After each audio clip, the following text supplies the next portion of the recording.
Good morning. ഇന്നത്തെ വീട്ടുവിശേഷങ്ങളിലേക്ക് എല്ലാവർക്കും സ്വാഗതം. എന്തുണ്ട് വിശേഷം? എല്ലാവരും സുഖമായിരിക്കണമല്ലോ ഇല്ലേ?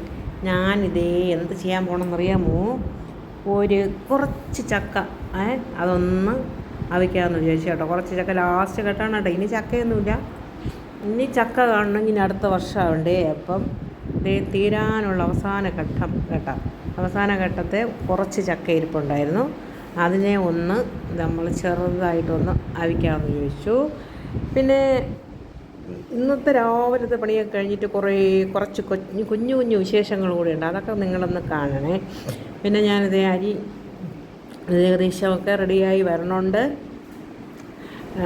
ചക്കയൊക്കെ റെഡിയാക്കി വെച്ചിട്ടുണ്ട്. പിന്നെ നമ്മളെ നവരക്കുട്ടന്മാരെ ഇന്ന് ഞാൻ എടുത്ത് ഒന്നിച്ച് കുളിപ്പിച്ച് കിടത്തി ഒരു പൊരിപ്പങ്ങ് പൊരിച്ച് കേട്ടാം. അതും കൂടെ ആയിക്കഴിഞ്ഞാൽ ഇന്നത്തെ വീട്ടുവിശേഷം ഓക്കെയാണ്. പിന്നെ എൻ്റെ എല്ലാ കൂട്ടുകാർക്കും സുഖമില്ലേ? എല്ലാവരും സുഖമായിരിക്കണമെന്ന് വിശ്വസിക്കണു. എല്ലാവർക്കും പ്രത്യേക സ്നേഹം അന്വേഷണം. പിന്നെ ഇൻസ്റ്റാഗ്രാമിൽ എൻ്റെ കുഞ്ഞനുജൻ കുഞ്ഞപ്പൻ വരാറുണ്ട്. അതിൽ വളരെയധികം സന്തോഷം. ആദ്യം എന്നെ പറ്റിക്കാമെന്ന് വിചാരിച്ചു. എനിക്ക് മനസ്സിലായി കുഞ്ഞപ്പനാണെന്ന്. ഡയലോഗുകൾ കേൾക്കുമ്പം തന്നെ അറിയാം അത് കുഞ്ഞപ്പനാണെന്ന്. അങ്ങനെ ഇതേ ചക്കയൊക്കെ അരിഞ്ഞ് പറക്കി റെഡിയാക്കി വച്ചിന് നമുക്ക് മീനിനെയൊക്കെ ഇതാക്കണ്ടല്ലോ. ഈ 2 മീൻ മതിയല്ലോ ഇല്ലേ? 2 പേർക്ക് ഒരു നേരത്തേക്ക്. നമ്മൾ 2 കൂടി ഇതെല്ലാം കഴിച്ചു കേട്ടോ. അങ്ങനെ മീൻകുട്ടനെയൊക്കെ പൊരിച്ച് കഴിച്ചതെല്ലാം റെഡിയാക്കി വച്ചതിന് ശേഷം ഞാൻ ദേ റബ്ബറോളയിൽ പോയി പാലെടുക്കാൻ തുടങ്ങി. ഇനി പാലൊക്കെ എടുത്ത് ഒക്കെ വരുമ്പോഴത്തേക്കും ഒരു സമയം ഇല്ലേ? അങ്ങനെ ഞാനിതാ പാലെടുത്തുകൊണ്ട് നിൽക്കുകയാണ് കേട്ടോ.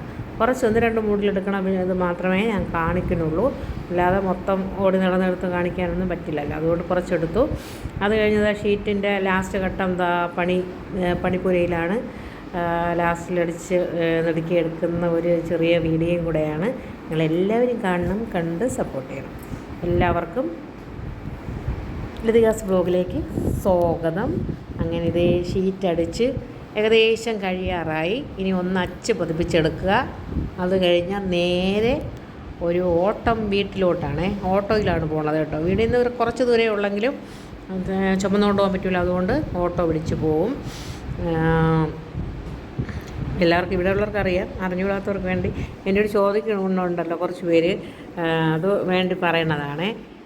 പിന്നെ അങ്ങനെ ഇന്നത്തെ പരിപാടികളെല്ലാം ഏകദേശം കഴിയാറായി. അത് കഴിഞ്ഞ് ഇനി ഓടുന്നത് വീട്ടിലോട്ടാണ്. ഇനി വൈകുന്നേരം ഒരു ക്ഷേത്ര ദർശനമുണ്ട്. ഇന്ന് നമ്മൾ ക്ഷേത്രത്തിൽ നട തുറക്കുന്ന ദിവസമാണ്.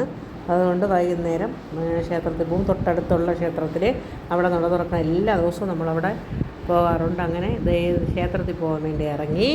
അവിടെ നമ്മളെ പിച്ചിയിലുള്ള പൂവാണ്. ഞാൻ കുറേ ഉണ്ടായിരുന്നു. അതിനെയൊക്കെ പറിച്ച് തലയിലൊക്കെ വച്ച് ഞാനിതാ അമ്പലത്തിൽ പോവുകയാണ്. അങ്ങനെ അമ്പലത്തിൽ ഞാനിത് ഒറ്റയ്ക്ക് പോണതാണ് കാണിക്കണമെങ്കിൽ എൻ്റെ കുഞ്ഞും കൂടെ ഉണ്ടായിരുന്നു. അങ്ങനെ പോയിട്ട് വന്നതിന് ശേഷം കണ്ടല്ലോ കൊച്ചൻ. അങ്ങനെ ഞങ്ങൾ അമ്പലത്തിലൊക്കെ പോയിട്ട് വന്നു. എല്ലാവർക്കും താങ്ക് യു. Good morning.